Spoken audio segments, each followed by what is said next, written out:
the race is on to make this video before the Leafs sign Patrick Marleau or somebody else to make this out of date, and go! Hey, I did that in one take. Oh my goodness, Canada Day, and therefore the free agency frenzy is now over, even though a bunch of the biggest guys didn't even get signed. Let's look at what happened. Obviously, we're on my channel here. We're going to talk about the Leafs. The Leafs made 7 signings on July 1st, but 3 of those players were guys who they already had, plus they added another 2 who will likely spend their entire Leaf careers down with the Toronto Marlies.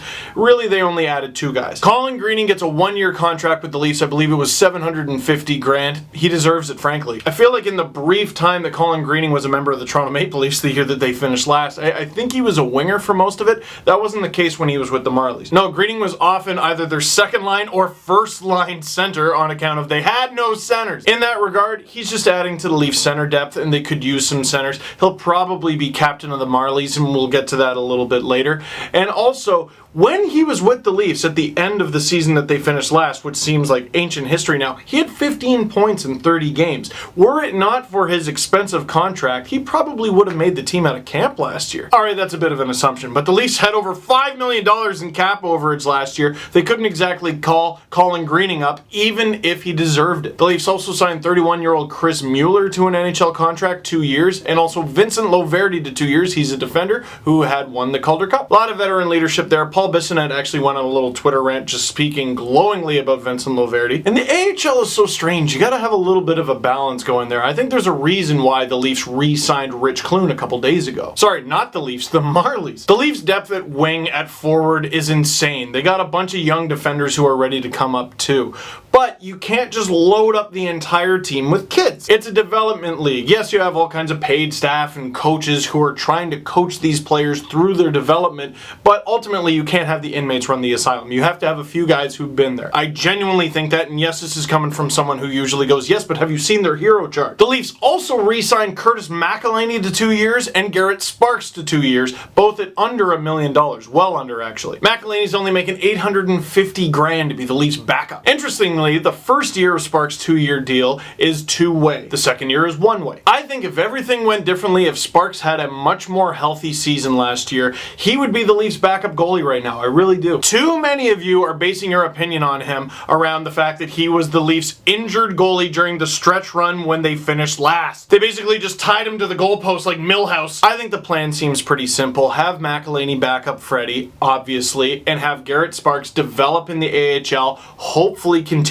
to be as good as he was, and hopefully continue to be healthy. If McIlhenny clearly falters or Sparks is clearly better than McIlhenny, etc., it would be easy, even in year 2, to have Sparks called up and then put McIlhenny on waivers or something. That's how the Leafs got him in the first place. And maybe that's not giving McIlhenny enough credit. Look, over his career, his numbers are a little concerning. He's a career .905 goalie. No, not like he's from Pickering, like .905 save percentage. But in 7 games with the Blue Jackets, he was a .924, and in 14 games with the Leafs, he was a .914. That is an extremely small sample size, and Freddie is still going to have to play the lion's share of the games. But if McIlhenny can be a .914 goalie for the Leafs, especially at that money, maybe even a little less than .914, he's worth it. Now, the 2 new guys, I want to start with Dominic Moore because there's some nonsense going around out there. The Leafs signed Dominic Moore to very obviously be their 4th line center, just dead straight 4th line center. That's what he is. 1 year, $1 million. And a lot of people are going, oh my goodness, they're replacing Brian Boyle with Dominic Moore? Well, Brian Boyle just signed a 2-year deal with the New Jersey Devils, making $2.75 million. Dominic Moore is making almost a third of that. Also, Brian Boyle? Dominic Moore is not replacing Brian Boyle. Brian Boyle played 21 games in the regular season with the Leafs. He's a playoff rental, guys. Peter Holland started the season as the Leafs' 4th line center. He only played 8 games, and I think in 5 or 6 of them, he was the actual center. The Leafs claimed Ben Smith on waivers. He played 36 games, almost all of which were as the Leafs' 4th line center. Smack dab in the middle of Ben Smith after he got a finger injury, Frederic Gauthier played 21 games as the Leafs' 4th line center.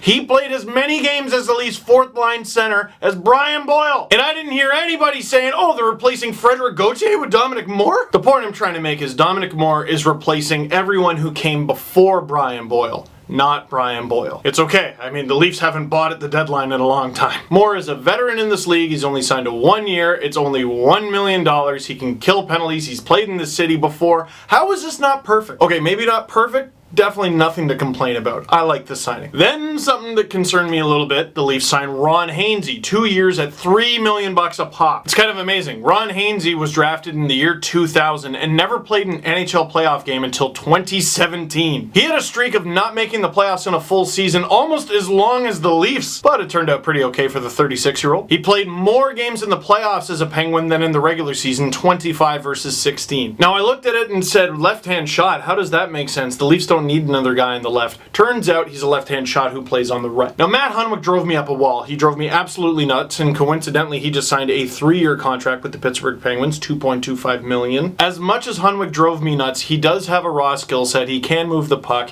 He can skate very well, but man, he made some weird decisions. Really weird paths to the puck sometimes. And I just looked at those two deals and went, okay, the Leafs got the shorter deal out of those two, but God, they're paying a lot for Ron Haensi. They're paying a lot for a Matt Hunwick replacement, aren't they? Then I read two articles. One is Andrew Berkshire talking about the winners and losers of free agent frenzy on sportsnet.ca, and he called the Penguins one of the losers. Matt Hunwick at the forefront of that. Now, I don't want to spoil the whole article. You got to click on it and read it for yourself, but basically he explained Hunwick, third pairing guy. That's about it. But we already kind of knew that, didn't we? Then James Myrtle wrote an article on The Athletic that I found very interesting, basically comparing Hunwick and Haensi. Yes, Hunwick was a depth veteran defenseman for the Leafs who killed penalties. Haensi can be that too. And the reason they're not really comparable is Haensi plays on the right. Yes, he shoots left, but he plays on the right. Did that for the whole playoffs for the Penguins, and look, it got them a cup. And typically, again, I encourage you to read the article, don't just take the one sentence that I'm saying. Typically, Haensi over his career plays against much more difficult competition than Matt Hunwick. So, here is how I see the 2017-2018 Toronto Maple Leafs. Look at the forward lines at even strength. Look at them. Unless Babcock sees something in training camp or whatever, the lines are basically unchanged. The only thing that changes is Dominic Moore as a fourth line center. That, and he has oodles of choices of extra forwards. Now, that to me is where I think the Leafs actually need to make a move this summer. Or maybe it's one of those moves that happens very early on in the season. You can sit, what, 3 guys? Probably 2 forwards and a defender, right? Kapanen, Levo, Soshnikov, and Fair. Now, whoever gets in the lineup, I think, is going to depend on who gets hurt or need. If they need a penalty killer, they probably put in Fair. But Kapanen can kill penalties. Okay, well, Soshnikov can too. Okay, what if they need someone on the power play? Then it's likely Levo. Kapanen can fit in there too. To me, the guy you put in is Kapanen. He has the most potential out of all of them. He's the youngest, and he can play in any situation. Low in the lineup, higher in the lineup, power play, penalty kill, wherever you want. But as the youngest, he's also the easiest to send down. If they put Levo on waivers, will they lose him? They seem to think so, and I think they're probably right. What about Eric Fair? Do you bury him? Maybe free up a little extra cap space? They got to make a decision there, and I think they need to do it before October. Now, the defense. The reason I put Haensi so high is because Lou Lamoriello specifically called him a top 4 defender. So Riley Zaitsev is back together, then Gardner with Haensi, I think, and then you put one of Dermott, Marinson, or Rosen with Connor Carrick. It sounds like Travis Dermott might actually get a shot out of camp. Really hard to tell. Now, the only thing I would change there if Travis Dermott makes the lineup is put Connor Carrick back up with Jake Gardner, who he was with for a huge chunk of last season, and then put the youngest defender on the team, Travis Dermott, on a pairing with the oldest, Ron Haensi. The Leafs have other options like Calle Rosen and Martin Marinson, both left-handed shots, who I think can play the right-hand side if I'm not mistaken. Alexei Marchenko, I have no idea how he gets onto this team next year, and he makes over $1 million. I think they might have to make a decision on him too. And then, of course, in net, you have Curtis Mcilhenny backing up Freddie Anderson. So for everyone freaking out yesterday, the lineup is basically unchanged, and that lineup made the playoffs, and that lineup is going to be a year older and hopefully a year better. You lost a couple key penalty killers. You signed some. You're fine. Now, who did they lose? We already sort of addressed it. Matt Hunwick, Penguins fans, you already heard what I had to say. The guy can skate. He can move the puck. Played the majority of his minutes with the Matthews line, if I'm not mistaken, which I would use as a criticism, but I mean, the Penguins kind of have Evgeny Malkin and Sidney Crosby, so I think he'll be just fine. One of his big advantages is his feet. Will those feet dwindle over 3 years? Probably, and that's when it becomes a problem for the Penguins. Roman Polak, Matt Hunwick's defense partner, is another thing entirely. He was a big part of the Leafs penalty kill last year. His play started to improve at the end of last year, and then he got a leg injury, which Lamoriello addressed test and said he's recovering on time from, which makes me think the Leafs are in on him and interested. I don't want Roman Polak back. I don't. I don't deny that he's a great guy. I don't deny that he's a hardworking person. But if you lose a step from what was already a slow player, I don't know if he can be of proper use to the Leafs. If he does come back and it looks like the Leafs are at least thinking about it, even though I think they already have too many guys, it better be at a haircut. He is not making over $2 million next year. Stop it. Brian Boyle, for you New Jersey Devils fans, I mean, Tampa Bay Lightning fans could tell you a lot more about him than I could. Maybe you could tell me more about him than I could, because he played for the Rangers. He didn't score a single goal for the Leafs. He only had 3 assists in 21 regular season games, but the 1 assist he got in the playoffs was pretty sick. He actually got 2, but I remember the one from double overtime. Great leader, seems like a great guy. He's vicious, he can hit, he can fight if you like him to, take face-offs, kill penalties. He looks like a bus on the ice. He actually looks like a cartoon. It's funny. And prior to coming to the Leafs, he had a 15-goal season, a 13-goal season, and then he had 13 with Tampa before getting traded to the Leafs and scoring nothing. So he knows how to score some goals. The Toronto Marlies lose their captain in Andrew Campbell. Arizona Coyotes fans, you get him. He signed a 2-year deal there. You don't need me to tell you about him, because that's where the Leafs got him from, is you guys. Seth Griffith signs with the Buffalo Sabres. Leafs fans, you can't get upset about that. He was a waiver wire claim. I don't know if he has what it takes to score consistently at the NHL level. He's real good at the AHL level, though, if that's what the Sabres are looking for. The Sharks signed Antoine Bibeau, who the Leafs didn't even qualify. Get ready for one of the most mystifying goalies I've ever seen. Had a really strong rookie season in the AHL, and then the next season his numbers took a dip, and then this past season his numbers took a terrible dip. He was one of the worst goalies in the American Hockey League. Played 2 games in the NHL last season. Looked great. I don't understand him, man. I will say this, though. There is a goalie to be salvaged there in Antoine Bibeau. He's got the size. He's got the athleticism. I think the problem is here. If you can fix that, I think he'll be okay. Sometimes you need to get the hell out of a situation because it's haunted.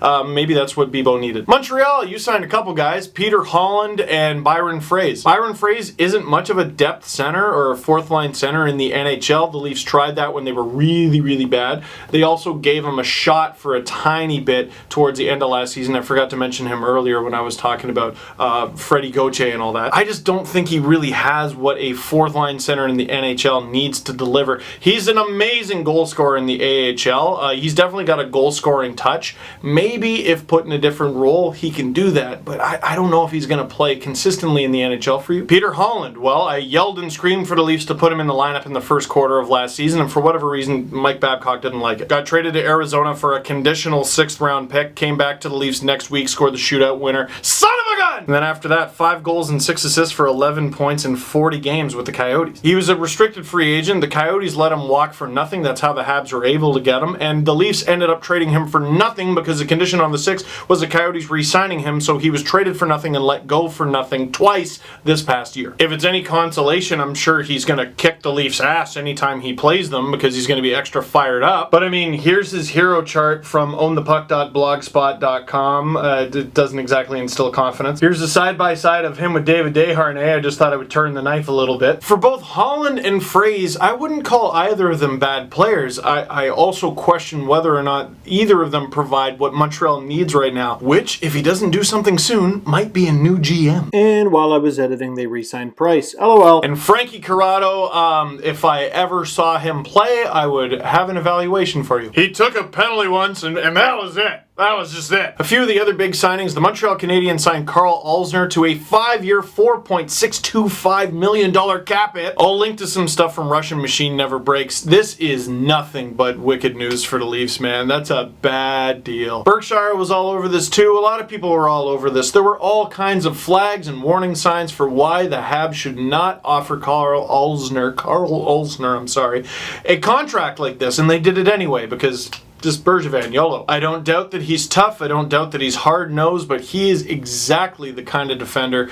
that the Leafs' young, speedy forwards are going to turnstile for the next half-decade. Same goes for Dan Girardi, who the Tampa Bay Lightning just offered $3 million a year for the next 2 years. Why? Why? Again, I don't deny that he's hard-working or tough and can block shots, but Now, we've discussed this on the podcast when it comes to free agents and other things. Because I'm not a GM in the NHL, I'm notoriously cheap. But Kevin Shattenkirk to the New York Rangers at $6,650,000 per, I like it, man. What did you think he was going to make? I thought he was going to make like 7 at least, maybe even over 7. Right-handed shot defenseman with the numbers he has. Are you kidding me? But he takes a hometown discount. He wanted to be a member of the New York Rangers, and I think that's fantastic news for them. Granted, I wasn't really impressed with him in the Leafs playoff series against the Capitals, but rentals like that are strange because he really wasn't used to the team still, you could tell. It was funny watching him creep into Ovechkin's power play slot like, no dude, that's where Ovechkin goes. That's where Ovechkin has always gone. You might start shaky with the Rangers, but you got 4 years to figure it out. I like that signing for them, I do. And sensing this video is getting too long, leave a comment down below. Who were your favorite free agency signings of the day?